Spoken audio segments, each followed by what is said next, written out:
Hi everyone, very good morning. Today topic cyber crime గురించి తెలుసుకుందామని చెప్పింది. ఇప్పుడు సైబర్ క్రైమ్ అనగానే చాలా మోసాలు జరుగుతున్నాయి కదా. ఇది వరకు ఎడ్యుకేషన్ లేని వాళ్ళు మోసపోయేవారు, కానీ ఇప్పుడు బాగా చదువుకున్న వాళ్ళే మోసపోతున్నారు. అలాగే నాకు రీసెంట్గా చుట్టుపక్కల నా ఫ్రెండ్స్కి జరిగేవి, నెక్స్ట్ న్యూస్లో వచ్చేవి కూడా కొన్ని విషయాలు మీతో షేర్ చేద్దాం అనుకుంటున్నాను.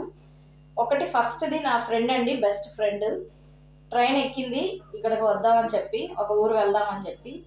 ఆ ట్రైన్లోని పర్సు, తన ట్రైన్ మిస్ అయింది. యాక్చువల్గా మిస్ అయితే వేరే ట్రైన్ ఎక్కింది. అక్కడ బ్యాగ్ ఒకటి వదిలేసింది అనమాట. అందులోనే మొబైల్, ఏటీఎం కార్డు అవి ఉన్నాయన్నమాట, క్యాష్. ఆ విషయం మర్చిపోయి ఏమీ లేదు ఒక బ్యాగ్ పట్టుకుంది. ఈలోపు ఆ బ్యాగ్ పోయిందనమాట. బ్యాగ్ చాలా హెవీగా ఉండడం వల్ల లోపల ఉన్న పర్స్ తీసుకొని ఆ బ్యాగ్ని వదిలేశారు. తర్వాత తిని చూసుకుంది. వీళ్ళ బ్రదర్కి వాళ్ళకి చెప్తే ఏమన్నారంటే, సర్లే మొబైలే కదా పోయింది, ఇంక ఇప్పుడు ఎందుకు, పర్వాలేదు ఇంటికి వచ్చే నువ్వు అని చెప్పారు. ఇంటికి వచ్చిన తర్వాత సిమ్ 3 days తర్వాత తీసుకొని మొబైల్ కొత్తది కొనుక్కున్నారు అనమాట. ఇమీడియట్గా కొనలేకపోయారు. తినొచ్చి ఇవన్నీ అయ్యేసరికి 3 days అయింది. వీళ్ళేం చెప్పారంటే, ఇది ఆల్రెడీ ఫోన్పే తంబు లాక్ ఉంది, పాస్వర్డ్ ఉంది కాబట్టి ఎవరు కూడా బ్రేక్ చేయలేరు, ప్రాబ్లం లేదులే, వదిలే అని చెప్పారు. తను సరే అనుకుంది. 3 days తర్వాత ఓపెన్ చేసిన తర్వాత ఏమైందంటే, బ్యాంక్లో ఉన్న 2 lakhs కూడా పోయేయండి. ఎలా పోయాయి ఏంటి అని చెప్పి బ్యాంక్ స్టేట్మెంట్ ఓపెన్ చేస్తే, అవతల వాడు ఫోన్పే బ్రేక్ చేసి అన్ని చోట్ల ఇష్టం వచ్చినట్టు స్కాన్ చేసేసాడండి. షాపింగ్లు, వాడికి ఏం కావాలో అలా శుభ్రంగా వాడేశాడు. అమౌంట్ అంతా 2 lakhsని వాడేశాడు. అది కూడా ఒకే దగ్గర వాడలేదండి, రకరకాల ప్లేసుల్లో వాడాడు. తిరుపతిలోని, నెల్లూరులోని, ఏలూరులోని, వైజాగ్లోని, అలా చుట్టుపక్కల ఊర్లన్నీ తిరిగి 3 daysలో మొత్తం అమౌంట్ అంతా కూడా ఖర్చు పెట్టేశాడు. అయితే వీళ్ళు పోలీస్ కంప్లైంట్ ఇచ్చిన తర్వాత ఏం చేశారంటే, వాళ్ళందరినీ ఎంక్వైరీ చేస్తే, ఎవరో మా దగ్గరికి వచ్చారండి, జస్ట్ ఈ కొన్ని కమిషన్ బేస్ కూడా ఉంటాయంటండి. మనం ఫోన్పే చేస్తే క్యాష్ కూడా ఇస్తారంట, ఎంతో కమిషన్ తీసుకొని, అలా కూడా ఉంటుందంట. అది చెప్పాక నాకు అర్థమైంది. ఇప్పుడు నార్మల్గా మనం ఎవరైనా జస్ట్ అమౌంట్ కావాలండి ఫోన్పే చేస్తానంటే చేసేస్తుంటాం. అది ఎప్పుడు చేయకండి. మనకు తెలిసిన వ్యక్తి అయితేనే చెయ్యండి. అన్నోన్ పర్సన్స్ ఎప్పుడైనా ఎవడైనా మీకు ఫోన్పే చేసి క్యాష్ అడిగితే కనుక ఎట్టి పరిస్థితుల్లో ఇవ్వకండి. అలా చాలామంది అలా చేశారు. కమిషన్ బేస్ చేసుకొని తన ఫోన్పే ద్వారా అమౌంట్ తీసుకొని క్యాష్ ఇచ్చేసారు వీళ్ళు. అలా క్యాష్ ఇవ్వడం వల్ల ఏమైందంటే, ఇప్పుడు వీళ్ళు ఎవరైతే ట్రాన్స్ఫర్ చేశారో వాళ్ళ అకౌంట్లన్నీ కూడా హోల్డ్లో పెట్టారు. ఆ కేసు ఇంకా నడుస్తుంది. అయితే ఇలా ట్రాన్స్ఫర్ చేసి ఆ అమౌంట్ అంతా వాడేసుకున్నాడు. వాడెక్కడ ఐడెంటిఫై అవ్వలేదు. మొత్తం అమౌంట్ అంతా పోయింది. తిని చేసిన మిస్టేక్ ఏంటి అంటే, ఫోన్ పోయింది, అందులో ఏటీఎం కార్డు కూడా ఉంది. పోగానే ఏం చేయాలండి, కామన్గాన అకౌంట్ బ్లాక్ చేయాలి ఫస్ట్.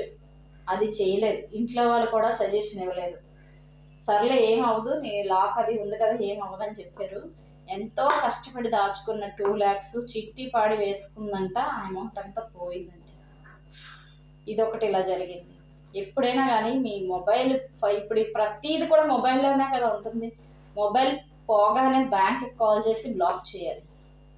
లేదు అనుకుంటే వెంటనే, మీకు నాకు నెంబర్లు గుర్తులేవు, చేయడం రాదు, అది లేదు, ఇది లేదు, నా దగ్గర సెల్ లేదు, గుర్తులేవు అనుకుంటే ఇమీడియట్గా మీరు బ్యాంక్కి వెళ్ళిపోవాలి. మీ బ్యాంక్కి వెళ్ళిపోయి ఇమీడియట్గా బ్లాక్ చేయండి అని చెప్పాలి. ఆ బ్లాక్ చేసి ఉంటే కనుక ఈరోజు ఈ ప్రాబ్లం వచ్చేది కాదు. ఒక్క ట్రాన్సాక్షన్ కాదు, మొత్తం వాడు ఇష్టం వచ్చినట్టు రకరకాల ఊర్లో రకరకాల ట్రాన్సాక్షన్స్ చేసాడు. వాడు ఇప్పటికి వచ్చి దొరకలేదు. ఇది జరిగి 3 months అలాగ అవుతుంది. ట్రాన్సాక్షన్స్ ఇలా కమిషన్ బేస్లో తీసుకున్నాడు, మాకేం సంబంధం లేదు, వాడు వచ్చాడు, మేము ఐటమ్ ఇచ్చాం, ఫోన్పే చేసాము అని అంటున్నారు. అందువల్ల ఇలాగా వాళ్ళు ఫోన్పే చేయడం వల్ల వాళ్ళు కూడా వెతుక్కున్నారు, వీళ్ళు క్యాష్ ఇచ్చి అమౌంట్ వేయించుకున్నందుకు. అందుకే మీకు అన్నోన్ పర్సన్స్ చాలామంది ఇంటి దగ్గరికి వస్తుంటారు, నా ఫోన్ పనిచేయట్లేదు, ఒకసారి మీ ఫోన్ ఇవ్వండి, లేదంటే నేను క్యాష్ ఇస్తాను, అమౌంట్ ట్రాన్స్ఫర్ చేస్తాను, క్యాష్ ఎమర్జెన్సీ ఇవ్వండి అని అంటుంటారు. మీకు తెలియలేని వ్యక్తులు ఎవరైనా ఫోన్పే చేసి క్యాష్ అడిగితే కనుక ఇవ్వకండి. మీరు ఇచ్చారా అంటే మీ అకౌంట్ కూడా వాడితో పాటు ప్రాబ్లంలోకి వస్తుంది. మొత్తం బ్లాక్ చేసి పడేస్తారు. మీ అమౌంట్ కూడా అక్కడ హోల్డ్ అయిపోద్ది. నెక్స్ట్ మీకు సంబంధించిన ట్రాన్సాక్షన్స్ నెక్స్ట్ ఎవడో ఫోన్పే చేసినా అందులో బ్లాక్ అయిపోద్ది. ఇదొక ట్రాన్సాక్షన్. నెక్స్ట్, ఒక ఆయన, పెద్ద ఆయన అండి, అబౌవ్ 65, సీనియర్ సిటిజన్. ఏం చేశారంటే, ఫోన్ వచ్చింది, ఒక ఫోన్ కాల్ వచ్చి, మీ పాన్ నెంబరు, మీ అకౌంట్ ఇదండి, మీరు ఎఫ్డీలు ఎక్కువ ఉన్నాయి కదా, మీరు ఇన్కమ్ ట్యాక్స్ రిటర్న్లో చాలా తక్కువ చూపిస్తున్నారు, దీనికి చాలా ప్రాబ్లం అవుతుంది అని చెప్పి ఒక ఫేక్ లెటర్ క్రియేట్ చేసి పంపించాడండి వాడు. ఈయన పెద్ద ఆయన ఏం చేశారు, గాబరాపడి ఏమైంది ఏంటి అని చూసుకొని ఇమీడియట్గా మీరు 3 lakhs పంపించండి, లేదంటే మీ మొత్తం ఎఫ్డీలన్నీ పోతాయి, అని చెప్పి ఒక లెటర్ ఇవ్వగానే భయపడిపోయి ఎఫ్డి ఒకటి క్యాన్సిల్ చేసి మరీ వాడి అకౌంట్కి ట్రాన్స్ఫర్ చేసేసారండి. అది చేసిన ఒక 2 hours 1 hourకి మళ్ళీ కాల్ చేసి మళ్ళీ ఇమీడియట్గా మీరు 5 lakhs ఇవ్వాలి, లేదంటే మీ ఇంకా ప్రాబ్లం అవుతుందని మళ్ళీ సేమ్ చెప్పాడంట. అప్పుడు ఈయన పెద్ద ఆయన అలా అబ్బాయి చెప్పి చూసిన తర్వాత ఇది ఫేక్ కాల్, నిన్ను ఎవరు పంపించమన్నారంటే ఈలోపు వీళ్ళిద్దరు మాట్లాడుకోవట్లేదట. అందుకని ఫస్ట్ ట్రాన్సాక్షన్ వాళ్ళ అబ్బాయితో చెప్పలేదు. ఆల్రెడీ 3 lakhs పోయిన తర్వాత అప్పుడు మళ్ళీ అమౌంట్ అడుగుతున్నారని చెప్పారనమాట. సైబర్ క్రైమ్ దగ్గరికి వెళ్ళి లెటర్ ఇస్తే వాళ్ళు ఏమన్నారంటే ఈ మధ్యన చాలా కేసులు వస్తున్నాయండి, డైలీ ఇవే కేసులు మా పని, ఎవరో తెలియలేని వాళ్ళు, నాలెడ్జ్ లేని వాళ్ళు మోసపోయేవారు, కానీ ఇప్పుడు నాలెడ్జ్ ఉన్న వాళ్ళు మోసపోతున్నారు. ఇప్పుడే ఒక బ్యాంక్ ఆయన వచ్చి వెళ్ళారు, ఆయన మేనేజరు చూస్తేనేమో ₹1 కోటి ట్రాన్సాక్షన్ చేసేసారు ఒక అసెట్కి సంబంధించి, అది కూడా ఫేక్ ట్రాన్సాక్షన్ అయిపోయింది. ఇలాంటి కేసులు చాలా వస్తున్నాయి, చాలా జాగ్రత్తగా ఉండాలి. ఇప్పుడు సపోజ్ ఎగ్జాంపుల్ ఎప్పుడైనా కానీ మీకు ఇన్కమ్ ట్యాక్స్ నుంచి ఏమైనా కానీ ఫోన్ ఎవరు చేయరండి. మీకు లెటర్ డైరెక్ట్గా మీ అడ్రస్కి పంపిస్తారు, లేదా మీ లాగిన్లోని ఆల్రెడీ మీ మెయిల్ ఐడి ఉంటుంది కదా దానికి పంపిస్తారు.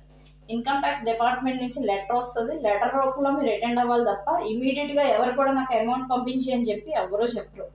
అందులోనూ మీ ఫిక్స్డ్ డిపాజిట్లో ఉన్నవి, సేవింగ్స్లో ఉన్నవి, ఆల్రెడీ ఎప్పుడో మీరు వేసుకున్నవి, ఇయర్లీ ఇన్కమ్ ట్యాక్స్ రిటర్న్స్ వేసి చూపించేసినవి కాబట్టి దానికోసం భయపడక్కర్లేదు. కానీ ఇక్కడ ఈయన పెద్ద అయినా భయపడి కంగారు పడి అలా ఫోన్పే వాళ్ళకి ట్రాన్స్ఫర్ చేస్తారు అమౌంట్, అదొకటి జరిగింది. అలాగా నెక్స్ట్ ఇంకో ట్రాన్సాక్షన్ అండి, షేర్ మార్కెట్లో చేస్తున్న వాళ్ళకి ఒక కాల్ వచ్చి మేము ఎక్కువ ప్రాఫిట్స్ వచ్చేటట్లు డైలీ మీకు ఎక్కువ తెప్పిస్తామండి అని చెప్పి పరిచయం చేసి మీరు షేర్ మార్కెట్ ట్రేడింగ్ చేస్తున్నారా అని చెప్పి చాలామందికి కాల్స్ వస్తూ ఉంటాయి కదండి. ఆ కాల్స్ వచ్చినప్పుడు కానీ మనం వాళ్ళతో ఎక్కువ మాట్లాడామనుకోండి మనల్ని ఆటోమేటిక్గా ట్రాప్లో పడేస్తారు. మీకు ఇలా ఎక్కువ ప్రాఫిట్స్ తెప్పిస్తామని చెప్పి అవి ఇవి అని చెప్పి మాటల్లో పెట్టి ఒకసారి ఒక అకౌంట్ ద్వారా మనకి చేసి చూపించారంటండి. అయితే ఈ 5 days చేశారంట, ప్రాఫిట్స్ వచ్చాయంట. మీకు వచ్చాయి కదండి, నమ్మకం వచ్చింది కదా, ఇది కరెక్ట్గానే ఉంది, ఇప్పుడు మీ అకౌంట్లో చేయడం వల్ల ఇలా వచ్చింది, అదే మా అకౌంట్ నుంచి చేసాం అనుకోండి ఇంకా ఎక్కువ ప్రాఫిట్స్ వస్తాయి అని చెప్పి మనకి 5 daysలో వాడు ఆల్రెడీ మన బ్రెయిన్ మన అంతా చదివేసి ఉంటాడు, అలవాటు చేసేసి అని చెప్పగానే ఈయన ఏం చేశారంటే 2 lakhs పంపించారు ఆయన అకౌంట్ పంపించి ఆయన అకౌంట్లో ఆడేసి ప్రాఫిట్స్ని పంపిస్తాను అని చెప్పారంట. అది ఎలాగుందంటే ముందంతా మన అకౌంట్లో ఆడేది బాగానే వచ్చింది, నెక్స్ట్ వాడి అకౌంట్ పంపించమన్నారు కదా బాగానే ఉందని చెప్పి ఈయన పంపించారు.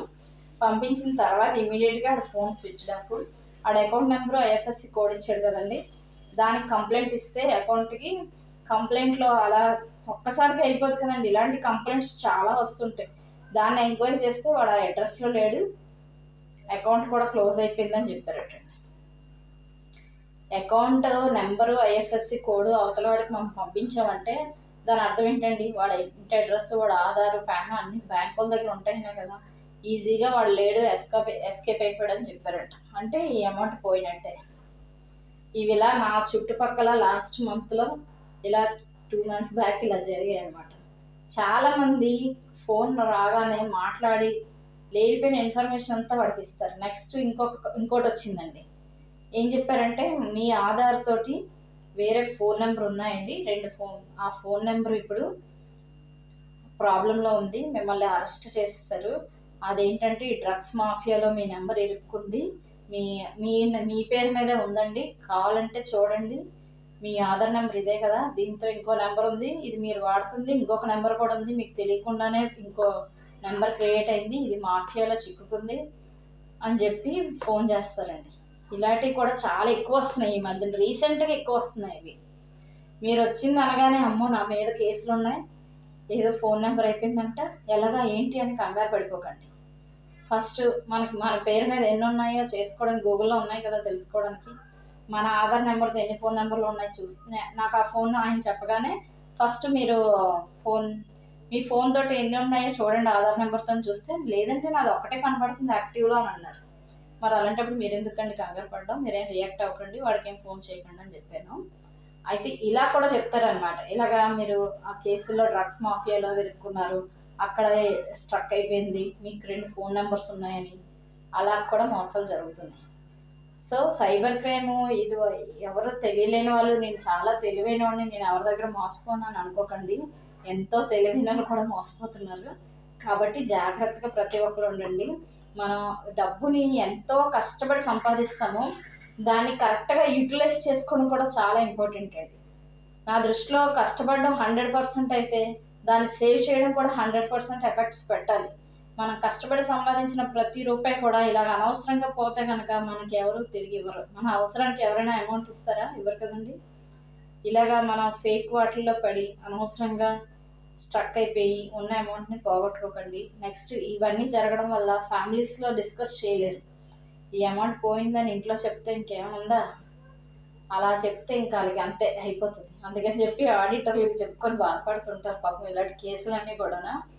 అలాగే ఇన్కేస్ ఎవరైనా ఇంట్లో వాళ్ళు చెప్పినా కానీ ఇమ్మీడియట్గా వాళ్ళ మీద ఫైర్ అయిపోకుండా వాళ్ళకి సపోర్ట్ చేయడానికి నెక్స్ట్ సొల్యూషన్ ఏంటి అని ఇచ్చి ధైర్యాన్ని ఇవ్వండి. పొరపాటున వాళ్ళు చెప్పారు కదా అని చెప్పి ఇంకా వాళ్ళతో ఒక లెక్కలో ఆడుకుంటారు చాలామంది. అలా చేయకండి. అలా చేసి చాలామంది చెప్పకూడదు, మ్యాక్సిమం చెప్పరు నాకు తెలిసి.